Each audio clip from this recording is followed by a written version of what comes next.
campanha na nossa casa vem sendo muito boa e é por eles também que nos acompanham todos os jogos. A gente vai dar o melhor de nós para sair com 3 pontos domingo, a gente precisa disso. Para o gigante da Pampulha, a promessa é de casa cheia. Até o momento, mais de 30 mil torcedores já compraram seus ingressos. E apesar da cobrança, apoio não deve faltar. Para a partida contra a equipe paulista, Fernando Seabra vai precisar fazer, pelo menos, uma mudança em relação ao time que encarou o Criciúma. Isso porque João Marcelo, suspenso, deve dar lugar a Neres ou a Lucas Vidalba. Fala pra mim sobre a projeção do jogo contra o Corinthians. Se é nervosismo pra ele, se acha que ele sabe dos riscos ou não tem risco nenhum. Boa tarde. Boa tarde para você, boa tarde para os amigos aqui que nos assistem. Com relação a risco, o Cruzeiro precisa de voltar a vencer no Campeonato Brasileiro para se manter ali ou dentro do G6 ou próximo a esse G6, dependendo do que aconteça. E é normal um time que vem de 2 derrotas seguidas fora de casa, já que o Cruzeiro ainda não tem um desempenho bom fora de casa, 8 jogos realizados até aqui, apenas uma vitória e 2 empates, 5 pontos somados em 24 disputados. O Cruzeiro é 100% de aproveitamento ao lado do Bahia, o Bahia que venceu mais uma partida nesta rodada em casa. Claro que o Bahia tem mais jogos do que o Cruzeiro. O Bahia já jogou 7 vezes, o Cruzeiro jogou 5, vai fazer o seu 6º jogo, vai enfrentar um Corinthians que vive um momento muito delicado, conseguiu uma vitória ontem praticamente num confronto direto nesse momento ali no Z4, mas independente disso, o Seabra precisa de voltar a vencer. Acho que essa questão do cargo, neste momento, é algo que pelo menos eu não questiono. Ele é o técnico que tem feito um bom campeonato brasileiro, cometendo seus equívocos, mas o Seabra também precisa de rever algumas incoerências que tem cometido com relação a escolhas, e isso tem acabado, de uma forma, tem afetado o desempenho do Cruzeiro, muito de forma exclusiva, pegando o jogo do Criciúma. É isso. Bom, eu achei que você foi sucinto. Você estava querendo os escovas da bola de novo, né? Não, não é isso não. No programa mais curto é preciso deixar a bola girar. Não, mas o que então, só rapidamente aqui, claro. O Eltinho já puxou ali, mas é que é o seguinte, você fala, só pegando uma carona no que você disse aí. Renato Gaúcho ontem foi chamado de burro pela torcida do Grêmio. Umas escolhas também. Não, sim, mas o que eu estou dizendo, dizendo é o seguinte, quando apontam, não, o Seabra é inexperiente. Não, mas os experientes também não têm dificuldades. Hoje eu vou defender o Renato Gaúcho. Até os experientes têm dificuldades. O Milito não é um treinador jovem, é um treinador rodado e está sendo questionado. É assim, é do jogo. Então com o Seabra não vai ser diferente. Agora, eu acho que tem um componente a mais nas cobranças do Seabra. Oi, Everton, tem um componente a mais, até pela inexperiência. Mas qual o componente que está começando? Você é um treinador que está começando, e aí as cobranças talvez de torcida, até mesmo da imprensa, essas cobranças são maiores por ser um treinador que não tem tanta rodagem assim. Só que eu vejo um treinador, Everton, com muito potencial, pelas ideias de jogo, pela intensidade que ele pede à equipe, por exemplo, quando perde uma bola, é um Cruzeiro que precisa ser intenso. Só que aí o Seabra também precisa se ajudar em algumas escolhas que ele tem feito. Por exemplo, a escolha do Palácios no meio de semana é uma escolha que não tem condições. Pelo que o Palácios mostrou no único jogo dele no ano, a gente não está acompanhando o treinamento, mas até nos treinamentos mesmo, muitas vezes quem ele enfrenta nos treinamentos tem que rever também, né? Então tudo é detalhe. E as escolhas do meio campo, Everton?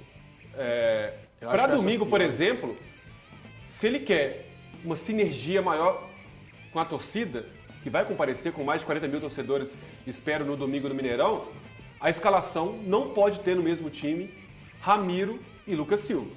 Se ele quer começar o jogo com a torcida já abraçando a equipe, a escalação, quando vai estar ali a escalação do Cruzeiro no Mineirão, eu já discordo. Não pode ter Ramiro e Lucas Silva no mesmo time, até porque o Barreal precisa ser titular nessa equipe domingo no lugar do Ramiro, por exemplo. Eu só discordo de um ponto no que disse o Lu, por favor. Que é justamente esse ponto de, se ele quiser ter sinergia com a torcida, cara, ele tem que ir conforme a convicção dele. Mas eu acho que a convicção dele tá errada. Assim, é a convicção dele. Tem que ter o Lucas Silva e o Ramiro.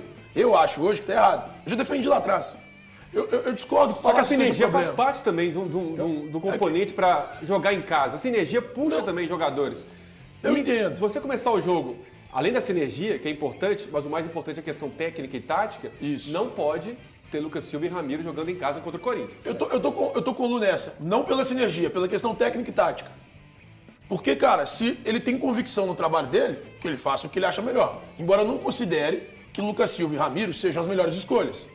Pra mim, hoje tá mais do que provado isso. Eu resisti quando o Valor apontou que os dois não podiam ser titulares.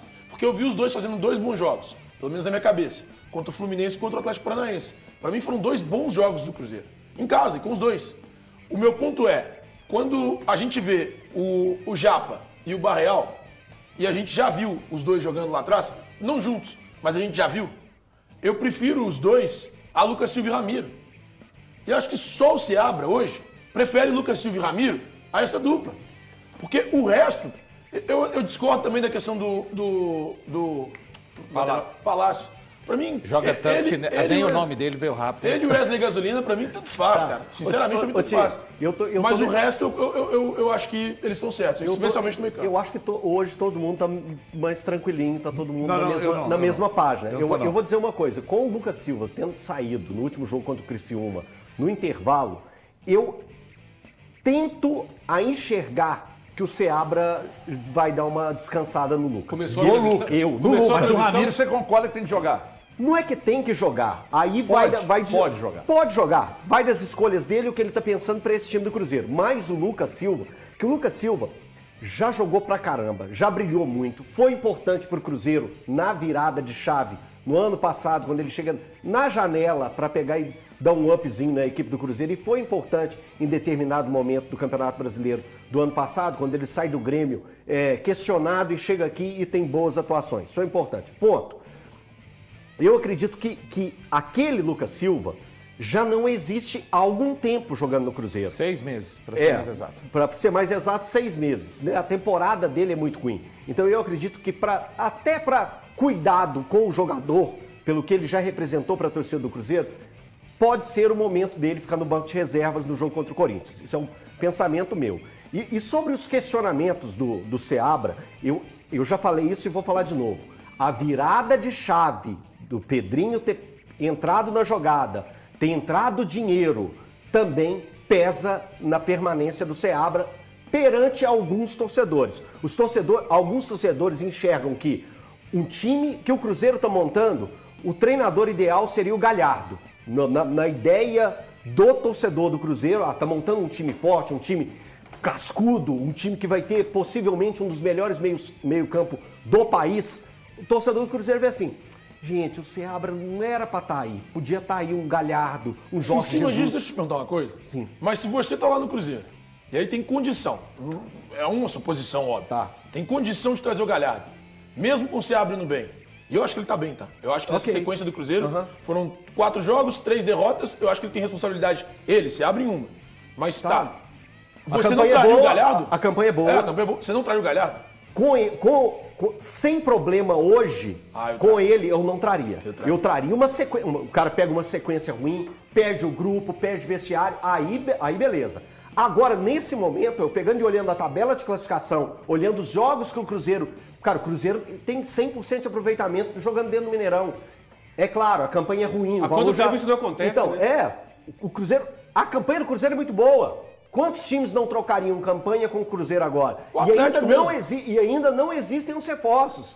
Então, eu esperaria, mas parece que essa virada de chave financeira dá uma pressão maior. Dá uma pressão maior, a desconfiança é maior porque ele tem pouca rodagem e dependendo, se ele perde, dependendo da maneira que perde o domingo aqui, a pressão vai ser gigantesca. Gigantesca. E ele sabe disso, gente. Isso não é uma pressão da imprensa, é uma pressão que ele precisa entender. Internamente, né? Não. É uma pressão que ele precisa entender que ele vai carregar por ter pouca rodagem. Agora, sobre a questão do meio-campo, que eu falei aqui, que o Lucas Silva, eu acho que tem que sentar. Mas o Ramiro não. O que não dá, Everton. Peraí, calma. Os dois juntos, Everton. Deixa ele explicar. Deixa eu só explicar pra você. Os dois juntos. Não quero explicações. O meu problema é exatamente isso. Quero você em silêncio. Então eu acho que E outra coisa, além de achar que ele tem que jogar, sabe por quê? Não quero saber. Que além disso tem uma coisa que você precisa levar em consideração. O quê? Lei do ex. A lei do ex será implacável.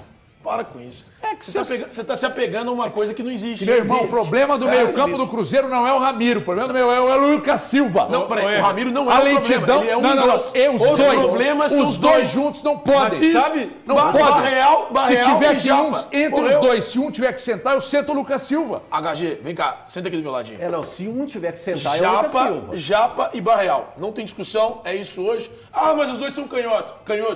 Dane-se. Não interessa. Dá pra montar um meio-campo com 3 jogadores. Mas o maior problema do Cruzeiro no domingo se chama João Marcelo fora da equipe.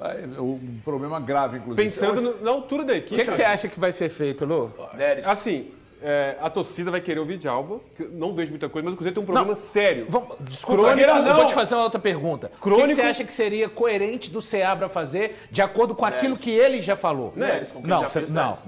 Vocês não pegaram a fala do Seabra, tô pegando o que o Seabra fez. Vocês não pegaram a fala dele. Só que eu tenho uma preocupação. Valor. Tem uma preocupação. O que seria coerente é ele colocar o Neres. Não, tô falando coerente com a fala do Seabra. Não, ele seria incoerente com ele. Não, com a de acordo com uma fala dele. É faço o que eu faço, não o que eu digo. É por isso que ele está trazendo mais explicação do que o necessário. Exemplos são vai mais entrar o Neres, importantes. a explicação é simples. Altura. Exato. O Corinthians tem uma questão de jogada aérea, que o Cruzeiro tem sofrido muito pela média de altura dos jogadores. O Wallace vai ajudar muito nesse quesito também. Além de ter a bola nos pés com qualidade e marcação, o Wallace tem a questão da altura. O Cruzeiro sofre demais. Você vê o Verón marcando o Fabrício Bruno no jogo contra o Flamengo e outros jogadores pegando ali outros atletas na marcação, o Cruzeiro sofre demais na bola aérea. E o Corinthians força muito essa jogada. Então, o que deixa o Neres à frente do Vidalba neste momento, que não tem muita diferença na minha visão, é justamente a altura. O Cruzeiro não pode perder para o Corinthians domingo aqui. Não pode. O Corinthians é a baba do boi cansado. E não vai. É a baba do boi cansado. Quem viu ontem o sufoco pagado. Mas o Vitória ganhou do Galo. Estou falando do jogo de ontem, na Arena Corinthians, lotada, aquele negócio, uma dificuldade para ganhar, que é um negócio medonho. Agora, repito, se perder vai ser uma pressão desgraçada e não é fomentada pela imprensa, não é. O time adianta você ficar pensando que é a imprensa que está fomentando, não. Você sabe que não é. Mas tem uma justificativa a pressão ser ampliada, porque assim, você vai pegar, se perder para o Corinthians, óbvio. Só pegar os últimos 5 jogos, serão 4 derrotas e 1 vitória apenas. E isso aumenta a pressão. Claro, é natural que aumente. Claro. Se fosse qualquer outro treinador, já teria. Eu, Thiago, ainda não acho que seja o momento de trocar. Não acho que seja o momento de trocar. Eu também acho que não. A derrota para o Bahia, para mim, ela é justificada pela expulsão. A derrota para o Flamengo, ela para mim é justificada pela diferença técnica entre os dois times. E olha que o Cruzeiro encarou, com um elenco bem fraco, ele encarou o Flamengo. Com o Matheus Pereira, sem jogar o máximo que ele pode, ele encarou o Flamengo. A derrota para o Criciúma é a única que eu responsabilizo diretamente o treinador. Eu acho que ali ele tem responsabilidade. No Cruzeiro, Lautaro Dias foi apresentado e revelou ter recebido ligações de Romero e Moreno, o que o deixou empolgado com o projeto do clube. Ele destacou que está chegando a um dos melhores projetos esportivos do Brasil e elogiou as contratações feitas pela equipe. Além disso, o argentino contou que Romero indicou o clube, o que lhe deu uma boa primeira impressão. Dias também mencionou a mensagem de Moreno, seu ex-companheiro, que o incentivou a vir para o Cruzeiro. No geral, ele afirmou que está sendo bem recebido pelo grupo e que os argentinos sempre procuram ajudar e integrar todos os jogadores. E aí, galera, o que acharam? Deixe nos comentários. Não se esqueçam de deixar o like e de se inscreverem no canal e ativar o sininho para receber as notificações. Até mais, Nação Celeste! Vamos pra frente!